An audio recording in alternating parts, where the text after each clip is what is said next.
اللہ رب العزت کی حمد و ثنا کے بعد اور پاک پیغمبر صلی اللہ علیہ وآلہ وسلم پہ ہدیہ درود و سلام پیش کرنے کے بعد نہایت واجب الاحترام معزز سامعین، بزرگوں، دوستوں، عزیز بھائیوں، ماشاءاللہ آج حضرت صاحب قبلہ کا سالانہ عرس مبارک بھی ہے، لیکن ہم اپنے جو موضوع ہمارا چل رہا ہے اسی پہ گفتگو کریں گے۔ پیچھے ہم نے یہ جو بات سیکھی تھی کہ اللہ تعالیٰ نے ایمان والوں کے جانیں بھی اور ان کے مال بھی خرید لیے ہیں جنت کے عوض، اور ان کی پھر آگے نشانیاں جو تھیں اس پہ ہم نے پہلی نشانی پہ گفتگو کی تھی، التائبون، کہ ان کی پھر کیفیت یہ ہوتی ہے کہ اگر ان سے کبھی نافرمانی ہو جائے تو ان کو اپنی ذات سے ہی نفرت ہو جاتی ہے، ان کا دل اتنا پریشان ہوتا ہے کہ وہ اپنی ذات سے متنفر ہو جاتے ہیں، اور اس کیفیت میں پھر وہ اللہ کے سامنے گڑ گڑاتے ہیں۔ اس کو توبہ کہتے ہیں، وہ تائبون ہوتے ہیں۔ دوسری ان کی صفت، اس پہ ہم نے جمعے گفتگو کر لی تھی، عابدون۔ یہ چونکہ معروف لفظ ہے، عبد اور معبود کا تعلق پرانا ہے، اس میں ایک خاص بات آج ہم نے سمجھنی ہے۔ عبدیت انتہائی ذلت کی حالت اپنے مالک کے سامنے، تذلل جو ہے نا، انتہائی ذلت، یعنی میرے جسم کا جو سب سے اعلیٰ مقام ہے نا وہ میری پیشانی ہے، میرا سر ہے۔ کسی بھی انسان کا جو سب سے اعلیٰ مقام ہے نا وہ اس کی پیشانی ہے۔ تو جب یہ سب سے اعلیٰ ہم اس کی بارگاہ میں جھکا کے اپنی ذلت کا اظہار کرتے ہیں تو اس کو عبدیت کہتے ہیں۔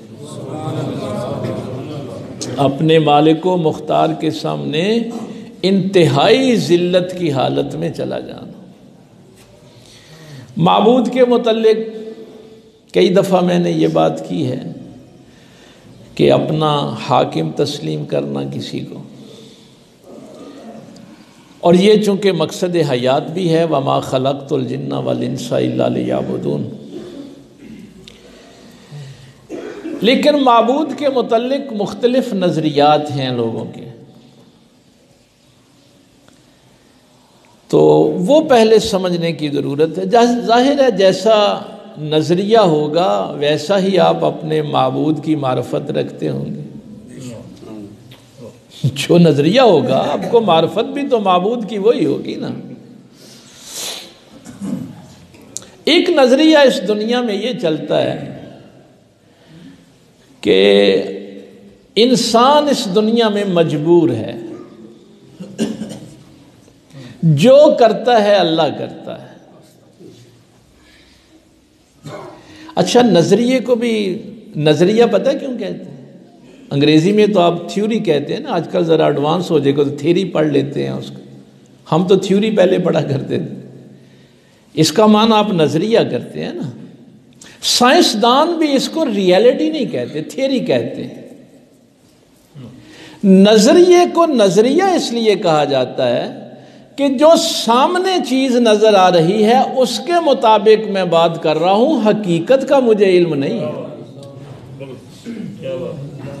جو سامنے چیز نظر آ رہی ہے نا اس کے مطابق میں بات کر رہا ہوں۔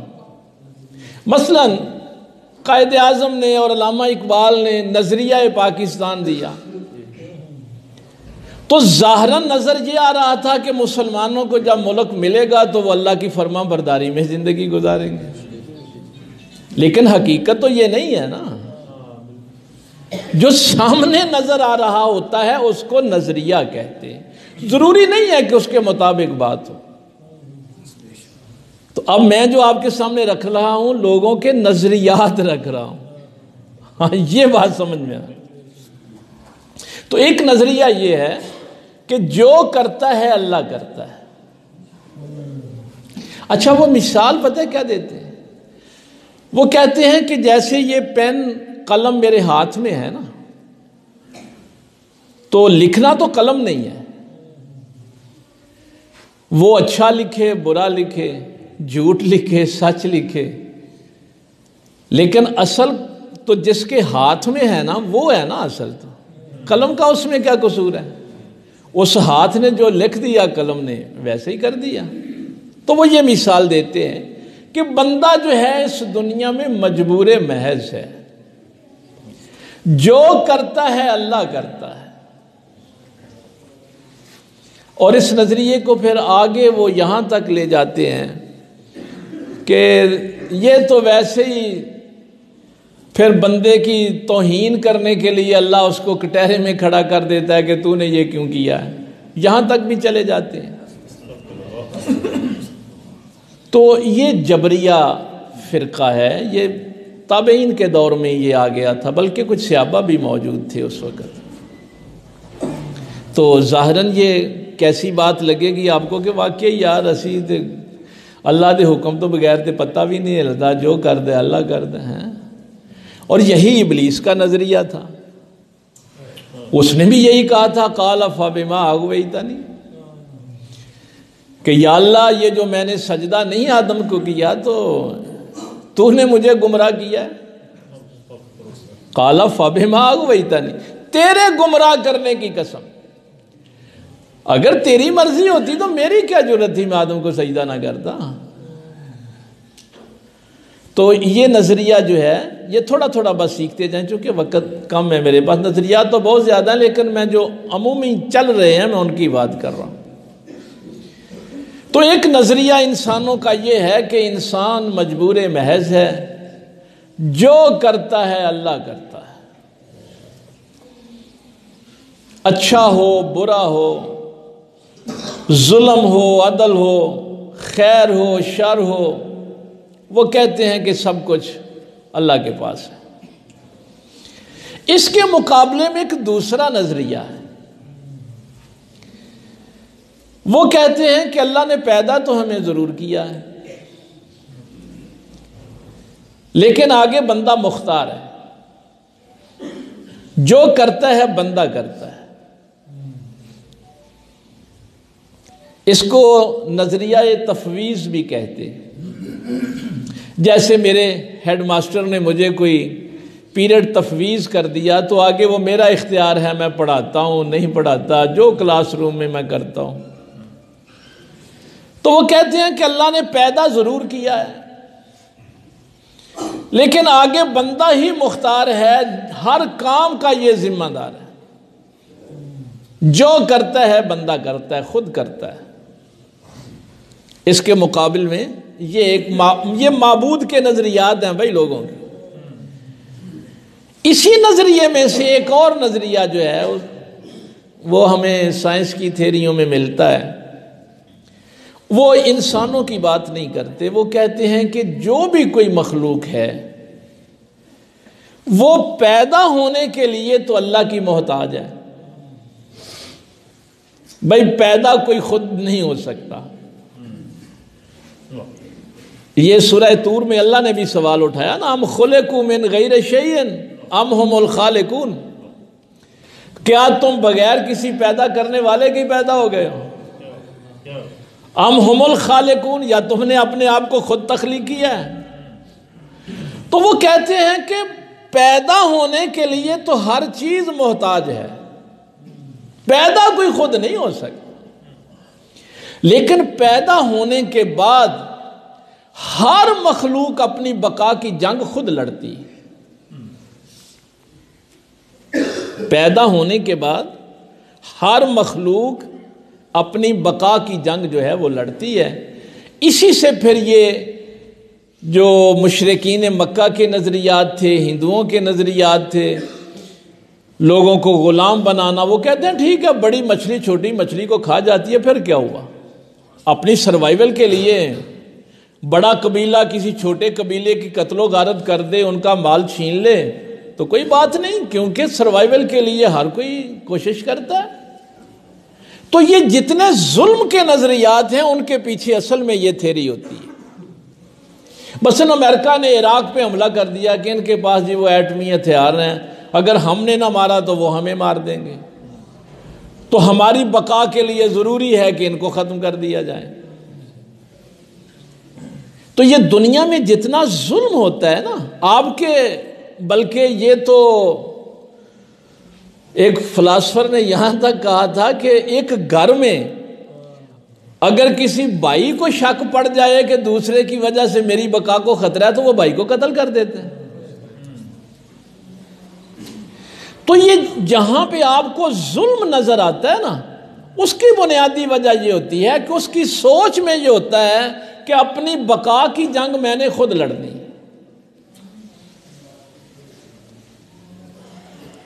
تو یہ جبریہ اور قدریہ یہ دو نظریات بڑے عام ہیں۔ ایک اس سے آگے کا نظریہ ہے، وہ کہتے ہیں کہ ٹھیک ہے اللہ نے مخلوقات پیدا تو کی، لیکن اللہ تعالیٰ نے مخلوقات کو پیدا کرنے کے بعد یہ نظام جو ہے نا اپنے نیک لوگوں کے سپرد کر دیا۔ یہ بھی شرک کا نظریہ، یہ سبحان اللہ نہیں ہے، یہ شرک کا نظریہ ہے، یہ مشرکین کا نظریہ ہے۔ اللہ نے سارا نظام اپنے ہاتھ میں رکھا ہوا ہے۔ ہاں، تو یہ بھی ایک نظریہ ہے۔ اسی لیے ہندوؤں کے ہاں آپ جائیں گے تو ان کا بچے دینے والا بت اور ہے، ہاں پالنے والا اور ہے، رزق والا وہ اور ہے، تو علیحدہ ہیں سارے، بارش برسانے والا اور ہے۔ وہ کہتے ہیں کہ یہ جو اللہ نے نظام اس آگے جو ہے وہ اپنے نیک لوگوں کے سپرد کر دیا، یہ بھی شرک کا نظریہ۔ اب آپ یہ میں نے موٹے موٹے نظریات معبود کے متعلق جو لوگوں کے ہیں وہ پیش کیے۔ اب اسلام کا نظریہ کیا ہے؟ محمد الرسول اللہ صلی اللہ علیہ وسلم نے ہمیں کیا معبود کا نظریہ دیا؟ اور یہ اگر آج آپ سمجھ جائیں، چونکہ یہ تو زندگی کے لیے ضروری ہے کہ مجھے میرے معبود کا تعارف ہو۔ وَمَا خَلَقْتُ الْجِنَّ وَالْإِنسَ إِلَّا لِيَعْبُدُونِ۔ ہمارا دین یہ کہتا ہے کہ طاقت اللہ عطا کرتا ہے، ہر کسی کو طاقت اللہ عطا کرتا ہے، اس طاقت کو استعمال کرنے کا اختیار مجھے دیا ہے۔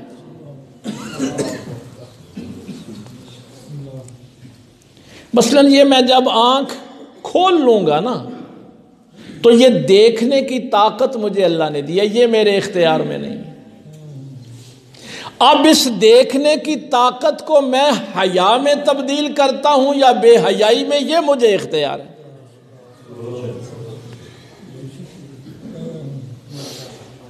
یہ میرے بازو میں طاقت اللہ نے دی ہے، اس کے ساتھ میں چوری ڈکیٹی کرتا ہوں یا کسی یتیم کے سر پہ ہاتھ رکھتا ہوں، یہ میرا اختیار ہے۔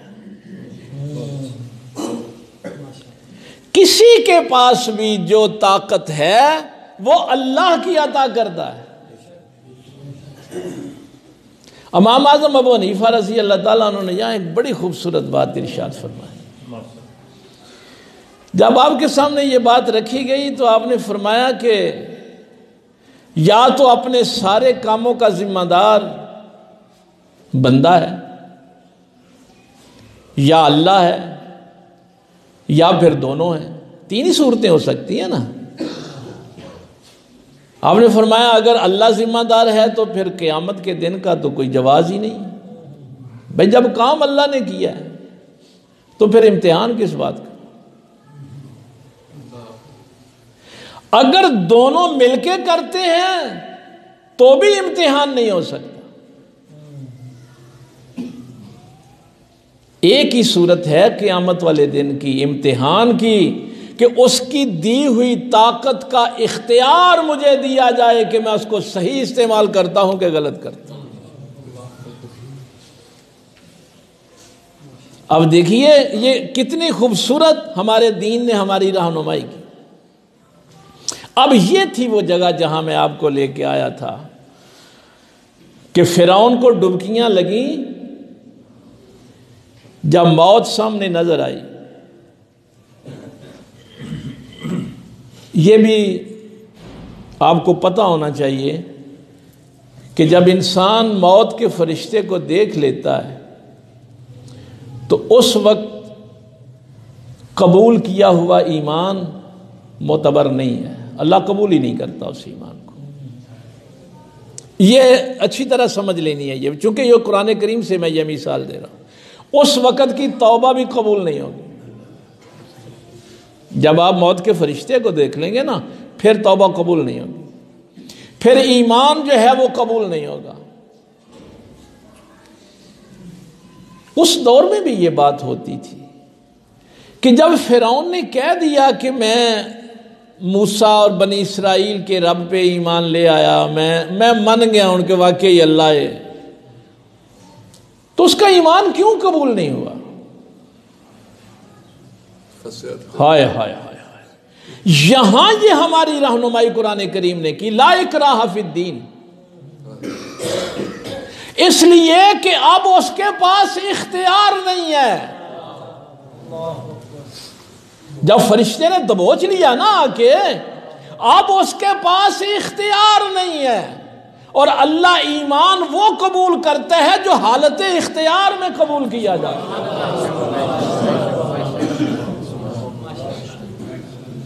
دین میں جبر نہیں ہے۔ تو آپ نے ایمان بھی حالت اختیار میں قبول کرنا ہے۔ ساری طاقتیں مجھے اللہ نے دی ہوئی ہیں، ان طاقتوں کے استعمال کو جب میں دیکھوں گا تو اگر میرا اللہ پر ایمان ہے تو وہ ایمان قابل قبول ہے۔ اب اس کی توبہ بھی قبول کیوں نہیں ہوئی؟ نہیں، اب تو مجبور ہو گیا، اب تیرے پاس کوئی چارہ نہیں رہا۔ اس لیے یہ کبھی نہ کہا کریں کہ یہ میری زندگی، اس کو میں بھائی یہ اختیار جو ہے اسی کا ہی تو امتحان ہے، اسی کا اللہ نے امتحان لینا ہے۔ اب جس کے پاس جتنا جتنا اختیار ہے اتنا ہی وہ بڑا ذمہ دار ہے۔ یہ مت خیال کریں کہ یہ میرے پاس جو زیادہ دولت ہے، زیادہ طاقت ہے، تو اس میں شاید میرا کوئی کمال ہے۔ اس میں میرا کوئی کمال نہیں، میرے اس اختیار کا مجھ سے امتحان لیا جائے گا، پوچھا جائے گا کہ یہ جو میں نے تمہیں طاقت دی تھی تو نے اس کو استعمال کیسے کیا۔ اب دیکھیے میں جا رہا ہوں، گلی میں سے جا رہا ہوں، بازار میں سے جا رہا ہوں، کوئی ماں بہن بیٹی سامنے آ جائے، میں نظر اٹھا کے بھی دیکھ سکتا ہوں، سر نیچے بھی کر سکتا ہوں، اور اگر اللہ نے مجھے طاقت ہی دیکھنے کی نہیں دی تو اس کی پوچھ گچھ بھی نہیں۔ اسی لیے فرمایا تھا نا کہ تو کسی محفل میں بیٹھا ہے، تیرے بھائی کے متعلق کوئی غلط گفتگو کر رہا ہے تو منع کر دے، نہیں تو اٹھ کے چلا جا۔ بھائی منع نہیں کر سکتا تو چلا جا اٹھ کے، اپنے اس اختیار کو استعمال کر۔ تو یہ چیز آج میں نے آپ کے سامنے جو خصوصی عابدون ہوتے کون ہیں، عبد ہوتے کون ہیں، جو اپنی ساری طاقتوں کو اللہ کی طرف نسبت دیتے ہیں۔ ہائے ہائے ہائے، کسی بھی طاقت کو یہ نہیں کہتے کہ یہ میری ہے،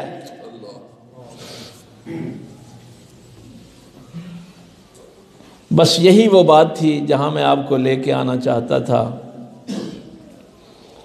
وَلَئِنْ أَذَقْنَاهُ رَحْمَةً مِنَّا مِنْ بَعْدِ ضَرَّاءٍ مَسَّتْهُ لَيَقُولَنَّ هَذَا لِي. یہ 25واں پارے کا پہلا رکوع ہے.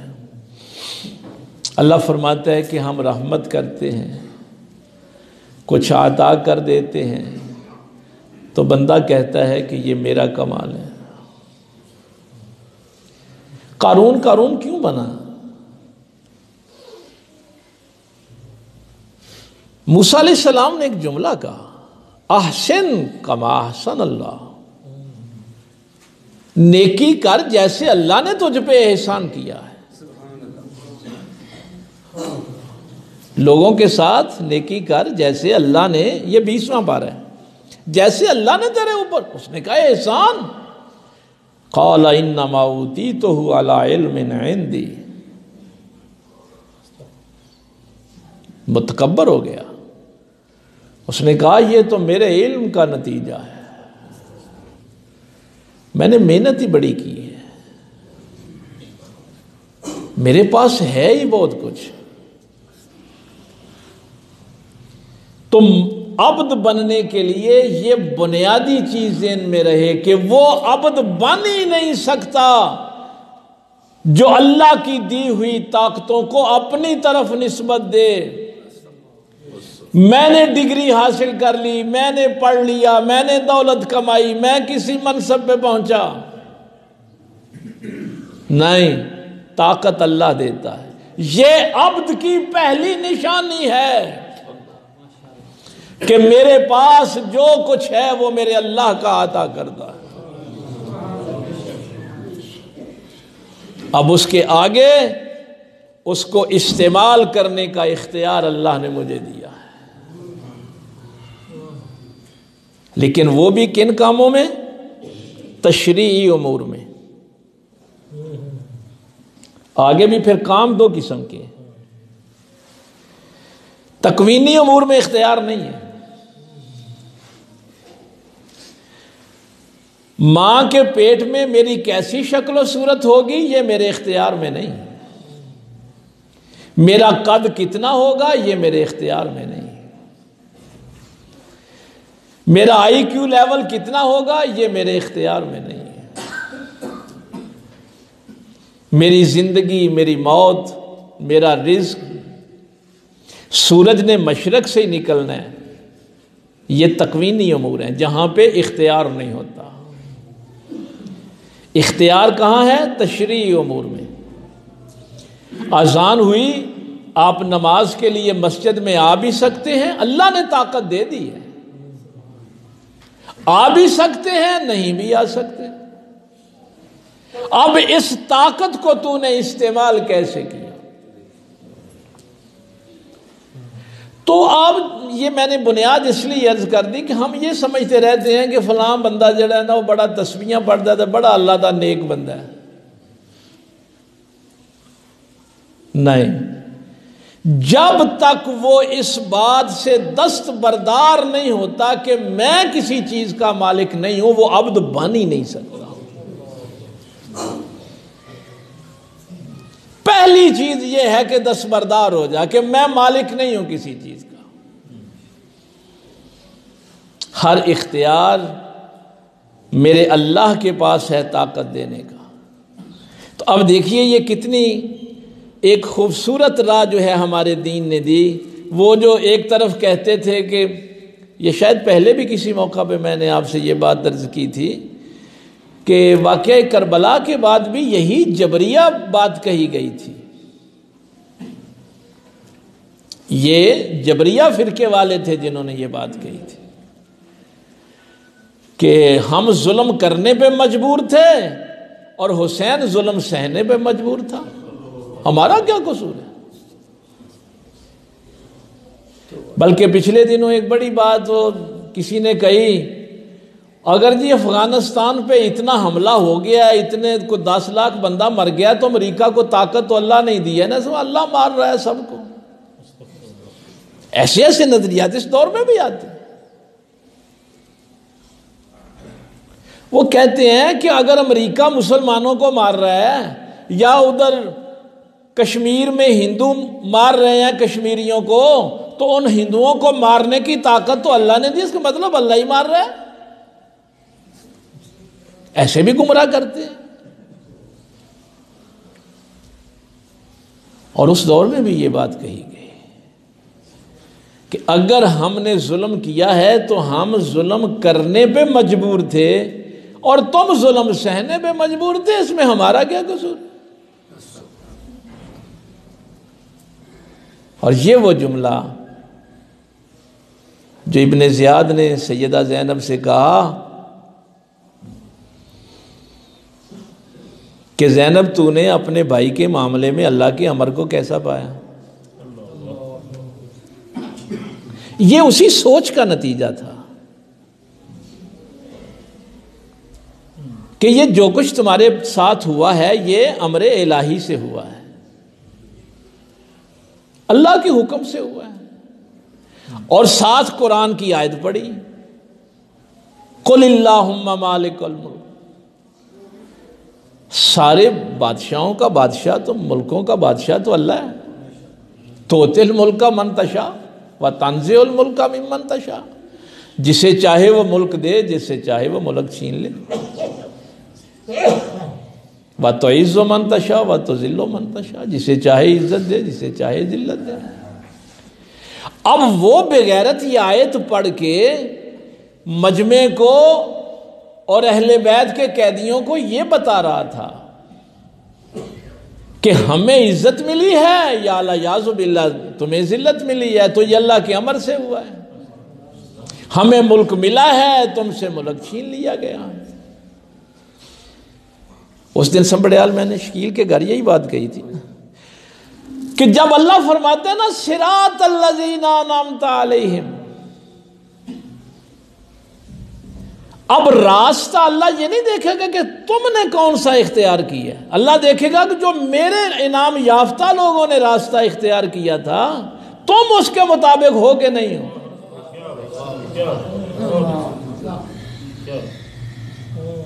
اگر میرا انعام یافتہ بندہ ابراہیم یہ فیصلہ کرے کہ نمرود کے ساتھ تخت پہ بیٹھنا عزت نہیں ہے، نمرود کے سامنے کھڑا ہونا عزت ہے، تو قیامت تک یہی قدر باقی رہے گی کہ عزت تخت پہ بیٹھنے سے نہیں ہوتی، سامنے کھڑے ہونے سے ہوتی۔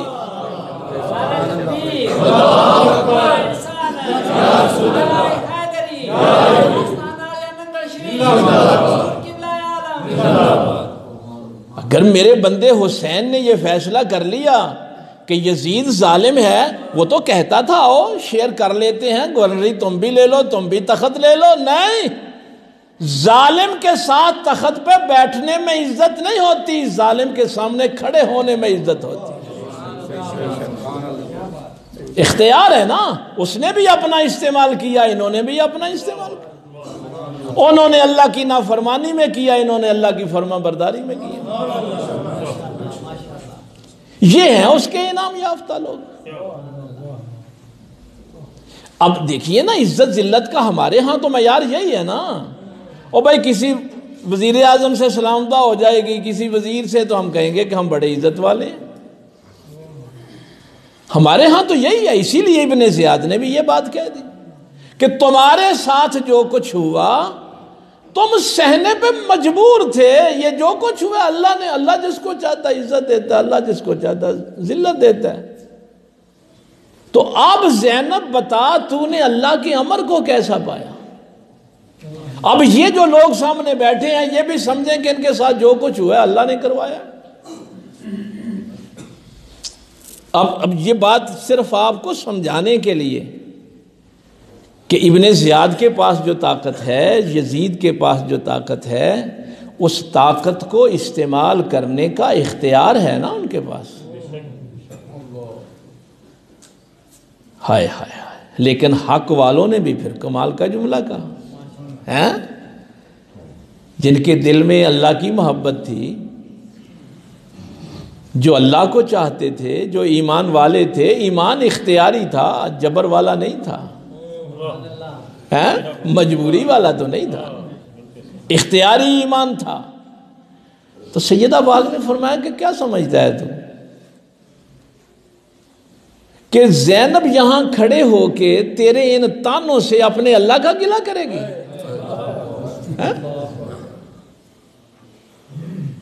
بس زینب اللہ کا گلہ کرے گی کہ یا اللہ تو نے ہمارے بچے مروا دیے، بھائی مروا دیے، ہمیں قیدی کروا دیا، کیونکہ جو کرتا ہے اللہ کرتا ہے۔ آپ نے فرمایا تو نے آیت کا اگلا حصہ نہیں پڑھا، قل اللہم مالک الملک تؤتی الملک من تشاء وتنزع الملک ممن تشاء وتعز من تشاء وتذل من تشاء بیدک الخیر۔ آپ نے فرمایا اگر تو اللہ کی بات کر رہا ہے نا کہ اللہ کے امر کو کیسا پایا، اللہ کے حکم کو کیسا پایا، تو سیدہ پاک نے فرمایا پھر سن، ہم نے اپنے اللہ کی بارگاہ سے خیر کے سوا کچھ نہیں پایا۔ اگر زبان کو بولنے کی طاقت ہے تو سیدہ زینب کہہ رہی ہیں کہ اس حال میں بھی اللہ کا شکر ادا کرنا۔ بھائی بولنے کی طاقت ہے نا زبان میں، اللہ کا گلہ کرے یا اللہ کا شکر کرے۔ لیکن اگر کبھی ایسی حالت بھی ہو جائے تو اس اختیار کو شکر کے لیے استعمال کرنا، نہ شکری کے لیے نہ کرنا۔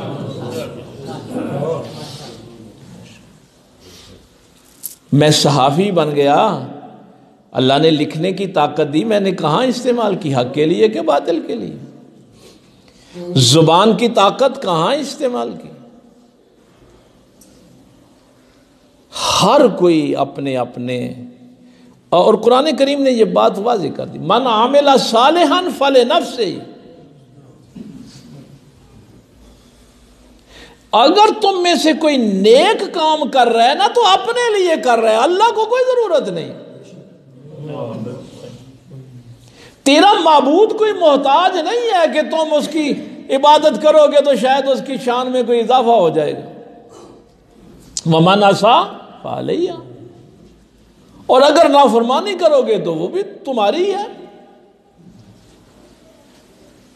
اب یہاں پہ قرآن کریم نے ایک اصول جو بیان کر دیا، وہ اصول ہمیشہ ذہن میں رکھنا، ما اصابک من حسنۃ فمن اللہ۔ کوئی حسنہ ہو جائے، نیکی ہو جائے، کوئی کامیابی نصیب ہو، فصل اچھی ہو جائے، کوئی امتحان پاس ہو جائے، فمن اللہ، تو کہا کرو یہ میرے اللہ کی طرف سے۔ وما اصابک من سیئۃ فمن نفسک، جب غلط راستوں پہ چل پڑتے ہو، نافرمانیاں کرتے ہو، ناکامیاں ملتی ہیں، تو کہا کرو یہ میرے نفس کا قصور ہے۔ ابلیس کی طرح اللہ کی طرف نہ منسوب کر دیں۔ تو یہ چند نظریات میں نے جو آپ کے سامنے رکھے ہیں، نمازیں، روزے، حج، زکوٰۃ، یہ سب کچھ بعد میں ہے۔ پہلے ابدیت کی بنیاد یہ ہے کہ میرے پاس جو طاقت ہے، کسی قسم کی بھی طاقت، تھوڑی ہے زیادہ ہے، وہ طاقت اللہ نے دی ہے۔ میں خود بخود نہیں سن سکتا، میری سماعت وہ چھین لے تو میرے اختیار میں کچھ نہیں ہے۔ میں اپنی نظر دیکھنے کی طاقت میرے اللہ نے دی ہے، پکڑنے کی طاقت میرے اللہ نے دی ہے، چلنے کی طاقت میرے اللہ نے دی ہے۔ اب ان طاقتوں کو استعمال کرنے کا اختیار مجھے دیا۔ یہ ابدیت کی بنیاد ہے۔ اگر یہ آپ کی راہ جو ہے وہ سیدھی ہو جائے گی نا، تو نہ کبھی تکبر آئے گا، نہ کبھی گلہ آئے گا، نہ شکریہ آئے گی، نہ بددہانتی آئے گی، نہ جھوٹ ہوگا۔ کیوں؟ میں سارا سال کتابیں یاد کرتا رہوں، وہ حافظے کی طاقت تو اللہ نے دی۔ اب یہی باتیں میں ظاہر ہے تفسیر پڑھتا ہوں، سیرت کی کتابیں پڑھتا ہوں، پھر وہ ساری چیزیں میرے ذہن میں محفوظ ہو جاتی ہیں۔ اگر اللہ تعالیٰ ان کو نکال دے تو میں کیا کر سکتا ہوں؟ تو وہ حافظے کی طاقت جو ہے وہ اللہ کی ہے۔ اور اس سے اگلی بات جو ہے، یہ چونکہ سوال میرے اوپر بڑی دفعہ ہوتا ہے، اکثر بندے یہ سوال کرتے ہیں، تو میں ان سے کہتا ہوں کہ منوں کدی اس گل دا پلیکھا نہیں لگا۔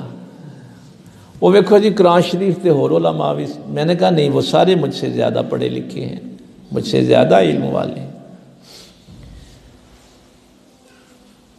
ابھی تھوڑے دن ہوئے میں ایک جنازے پہ تھا، ویسے تو میں جنازے پہ تقریر نہیں کرتا، لوگ ظاہر ہے دور دراز سے آئے ہوتے ہیں، کچھ زیادہ دیر کھڑے نہیں ہو سکتے، تو وہاں ابھی وقت رہتا تھا، 2-4 منٹ میں نے گفتگو کی، تو ایک بندہ نا بڑا آگے کہنے لگا میں زندگی میں کبھی کسی سے متاثر نہیں ہوا، تو آپ پہلے شخص ہیں جن سے میں متاثر ہوا۔ یہ چند دن پہلے کی بات ہے۔ تو میں نے اس سے کہا کہ مجھے یہ غلطی نہیں لگتی آپ جو کہہ رہے ہیں، اس لیے کہ میں لفظ تو ادا کر سکتا ہوں لیکن اس میں اثر میرے اللہ نے ڈالا۔ ہاں، یہ پلیکھا منوں نہ لوائیں گی، چاہے تاثیر تیرے پاس،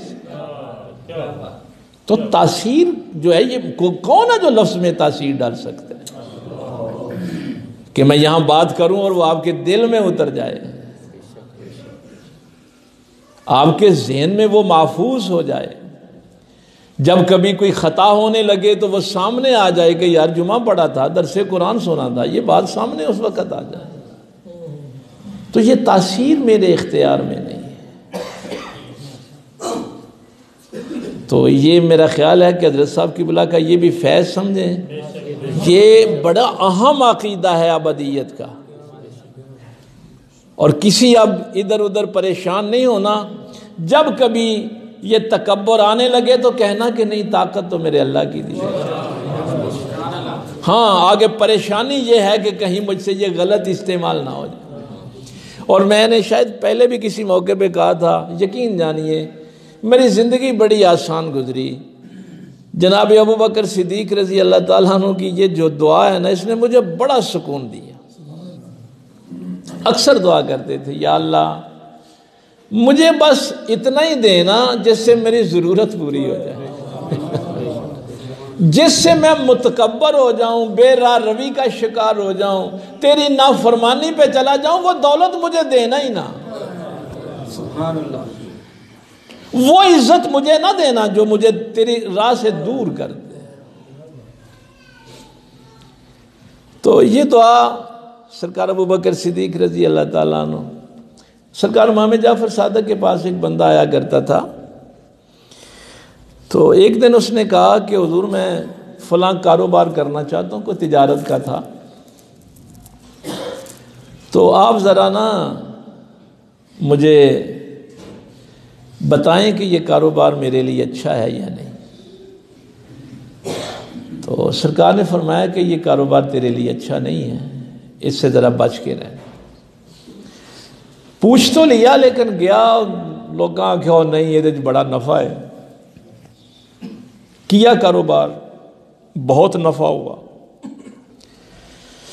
تجارت ایک ملک سے 2-3 ملکوں تک بڑھ گئی۔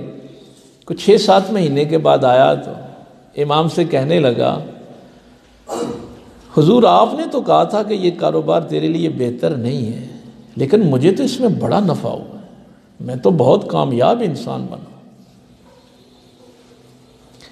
آپ نے فرمایا پہلے کتنی دیر کے بعد آتا تھا؟ اس نے کہا حضور ہر ہفتے آتا تھا۔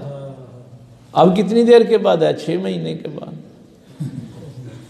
فرمایا پہلے ہر ہفتے آتا تھا، کوئی قرآن کی 1-8 آیت سیکھ کے جاتا تھا، اللہ کا قرب نصیب ہوتا تھا۔ اب 6 مہینے بعد آیا ہے، یہ جو تیرا دین کا نقصان ہوا ہے اس کا کون ذمہ دار ہے؟ تجھے فائدہ ہوا ہے کہ نقصان ہوا ہے؟ اس لیے وہ جملہ میں اکثر آپ سے کہا کرتا ہوں کہ میرے پاک پیغمبر صلی اللہ علیہ وسلم کا یہ جملہ ہمیشہ ذہن میں رکھا کریں کہ اس سے بدبخت انسان، برا انسان کوئی نہیں جو اپنی دنیا بناتے ہوئے اپنی آخرت برباد کر دے، اس سے گھٹیا انسان کوئی نہیں۔ کبھی بھی اس چھوٹی سی دنیا کی خاطر اپنی آخرت برباد نہیں کرنی۔ اور جب آپ یہ سوچ لیں گے نا، یہ فکری اختیار کہ ہے تو سب کچھ میرے اللہ کا، اب میرے پاس جو کچھ ہے اس کی میرے اوپر ذمہ داری ہے، میں اس کے حکم کے مطابق زندگی گزاروں، تو اللہ تعالیٰ خیر فرما دے گا۔ اللہ عمل کی توفیق دے۔ آخر دعوانا الحمد